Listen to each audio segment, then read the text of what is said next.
Thanks for hanging out with us here on TV 18. We are talking with Keith about fat tire bikes. Is it a fad?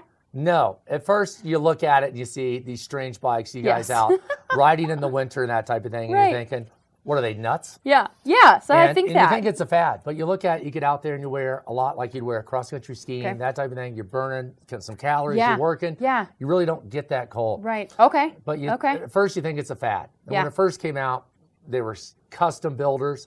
A lot of them were built originally for the beach, for the sand. Oh. So at that point, somewhat of a fad, you rent them, limited use there. Then there's a bike race up in Canada, or in Alaska rather, that follows the Iditarod bike course, and it's called Iditabike. So they go out and do a big part of that dog sled race that's in Alaska, and they do it on bikes. And that's where these bikes were originally built, where guys were constructing stuff in their garages to make tires. They were cutting tires apart and gluing them together, taking motorcycle tires. Oh my gosh. Yeah, and it was definitely some backdoor mechanics going on here. And then more and more people decided they want to do that. Then you had places like Minnesota and Wisconsin that said, we've got all of this great snow, a lot of great Nordic skiing, our downhill skiing. You know, in Colorado, we wouldn't call it downhill skiing. Right, of course. It's on a hill, Yeah, it's grew up there, so but you ride what you ride and you love it. So it took off a little more there. Cool. And that's where this company, Salsa, is basically based out of that area. And they're one of the world's leading manufacturers of what I'd call new trends in biking, and certainly this is one of them. Very cool. So in the last several years, you've seen a lot of companies jump on the bandwagon. You've seen a lot of people embrace this as, another activity to do. So there's a ton of people that are out there. I don't think it'll ever be, it's not going to be the front runner mainstream like road biking or standard mountain biking. But you're going to see a ton of people out there, and we're seeing more and more people all the time. That's cool. There's events out there where people show up for group rides and have 200 people show up on fat tire bikes.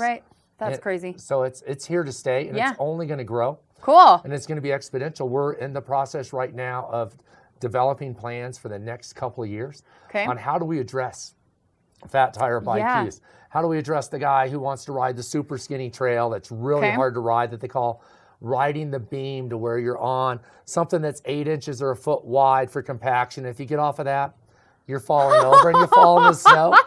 So, oh my gosh. No big deal. And then you want, the people want to go out and they want to have a nice wide trail where they don't have to worry too hard about all of that technical ability. So it's here to stay, and it's only going to grow. And Winter Park is just an amazing place to ride these things. And it's all about multi-use trails, right? So this is for the winter. So summer, tell me about the mountain bike trails that you enjoy and what that looks like in the summertime. Oh, the summertime here is we have one of the world's largest trail systems. And it's one of the reasons that I'm here. It's the winters are great. I love skiing the incredible mountain, and the 360 inches of snow we get every year. But the summers are why I'm here. My house, like I said before, backs up right next to a trail system, and I have amazing riding on the trails directly behind my house. Awesome. And it's so nice here that we have a unique trail system. We can ride trails immediately out of town. You don't have to say, oh, let me put my bike on my car. I'm going to drive 10 miles, find a place to park, get lost, figure out where the trail is. And here you can just take off and ride from almost anywhere and be on a trail in just a few minutes, and a quality trail at that. So we have trails for all levels. We have hard single track. We have easy single track for the person who's just getting their feet wet and trying it. We have hundreds of miles of gravel road. We have old logging roads throughout the forest. This forest was logged in the 40s around World War II. A lot of it goes back to some of the historical pieces I'm sure you're doing with the prisoner of wars that were here, actually did some of the original logging here. Then you go into the 50s and 60s, and it was logged again. And what we left was literally hundreds of miles, if not thousands of miles, of old logging roads. You know so much information. I don't even know what, this is crazy. So we're going to stick to the trails that you ride today. Are all over the valley. They're all over the valley. And you're a big advocate for all the signage. The signage, I head up the Grand Mountain Bike Alliance, which is the advocacy group for mountain biking, and we're trying to, create the highest quality experience out there. So with that, we have unbelievable trails right here. I mean, some of my favorite trails are just right out of here in town. We can go over on the east side of what we call the highway. Highway 40 bisects the town, so we call it east and west. We go up the east side, we can go up a trail, Yankee Doodle. It goes up into the Idlewild Trail system, which is one of the nicest experiences. It's just perfect dirt. It flows. Oh, fun. It's challenging without kicking your butt. Yeah, Yankee Doodle.